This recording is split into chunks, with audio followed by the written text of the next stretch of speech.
จีนมีสะดุ้งสหรัฐเตรียมขายโดรนสอดแนมให้4ชาติพันธมิตรรอบทะเลจีนใต้ เนื้อหาข่าวจะเป็นยังไงไปติดตามชมได้เลยครับ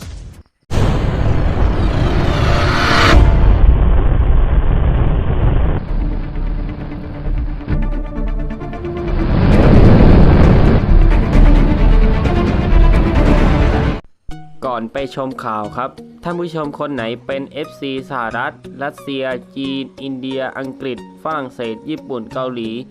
กดติดตามช่อง PSU1 News ได้เลยครับขอบคุณครับสวัสดีครับท่านผู้ชมทุกท่านครับสหรัฐประกาศเดินหน้าขายอากาศยานไร้คนขับเพื่อการสอดแนมครับให้แก่4ชาติพันธมิตรรอบทะเลจีนใต้ครับท่านผู้ชมขณะที่รักษาการรัฐมนตรีกระทรวงกลาโหมนายแพทริก ชานิแฮมยืนยันว่าวอชิงตันจะตอบโต้พฤติกรรมของจีนในเอเชียอย่างไม่เกรงใจกันอีกต่อไปครับท่านผู้ชมครับโดรนสอดแนมเหล่านี้ช่วยเพิ่มศักยภาพในการรวบรวมข่าวกรองซึ่งอาจจะยับยั้งภารกิจของจีนในภูมิภาคนี้ได้ระหว่างกล่าวศูนย์ทรพจน์ในการประชุมด้านความมั่นคงประจำปีครับท่านผู้ชมซึ่งได้จัดขึ้นที่สิงคโปร์เมื่อวันเสาร์ที่1มิถุนายนชานาแฮมได้กล่าวหาผู้กระทำบางรายว่ากำลังบั่นทอนเกียรติภาพของภูมิภาคครับพร้อมเตือนว่าสหรัฐจะไม่เพิกเฉยต่อพฤติกรรมของปักกิ่งอีกต่อไปครับท่านผู้ชมกระทรวงกลาโหมสหรัฐครับได้ประกาศแผนจำหน่ายโดรนสแกร์อีเกิลที่ผลิตโดยค่ายโบอิ้งจำนวน34ลำให้แก่รัฐบาลมาเลเซียอินโดนีเซียฟิลิปปินส์และเวียดนามครับท่านผู้ชม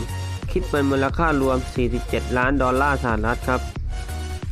จีนอ้างความเป็นเจ้าของน่านน้ำในทะเลจีนใต้เกือบทั้งหมดครับท่านผู้ชมและมักจะแสดงท่าทีโกรธเกรี้ยวเมื่อสหรัฐหรือชาติพันธมิตรส่งเรือเข้าไปทำภารกิจใกล้หมู่เกาะที่จีนควบคุมอยู่ครับท่านผู้ชมอย่างไรก็ตามรัฐบาลบรูไนอินโดนีเซียมาเลเซียฟิลิปปินส์ไต้หวันและเวียดนามครับก็อ้างกรรมสิทธิ์เหนือทะเลจีนใต้บางส่วนเช่นกันครับจึงทำให้เกิดข้อพิพาทกับแดนพญามังกรครับท่านผู้ชมเพนตากอนระบุว่าข้อตกลงจำหน่ายโดรนนี้ยังครอบคลุมถึงอะไหล่อุปกรณ์สนับสนุนเครื่องไม้เครื่องมือการฝึกฝนและบริการทางเทคนิคด้วยครับท่านผู้ชมโดยคาดว่าจะดำเนินการแล้วเสร็จภายในเดือนมีนาคมปี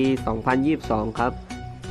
โดรนไม่ติดอาวุธ12ลำพร้อมอุปกรณ์เสริมจะถูกจำหน่ายให้แก่รัฐบาลมาเลเซียในราคาประมาณ19ล้านดอลลาร์สหรัฐครับ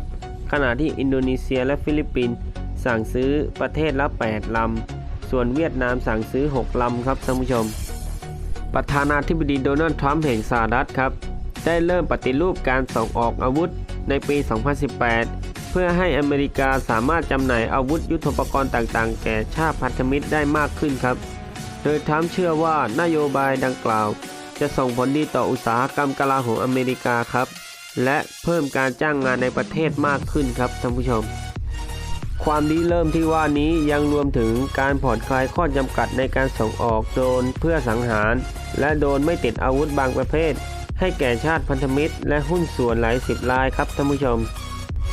ทั้งนี้แม้โดรนสแกร์อีเกิลจะไม่มีเวอร์ชั่นติดอาวุธครับท่านผู้ชมแต่บริษัทในเครือโบอิ้งซึ่งเป็นผู้พัฒนาโดรนตัวนี้ก็ยังผลิตโดรน QR-21A Blackjack ครับที่สามารถใช้ในกองทัพเรือและกองทัพนาวิกโยธินสหรัฐได้ซึ่งสามารถใช้เป็นโดรนติดอาวุธได้ครับท่านผู้ชมครับอย่าลืมกดติดตามและกดกระดิ่งอัปเดตข่าวสารใหม่ๆอยู่ทุกวัน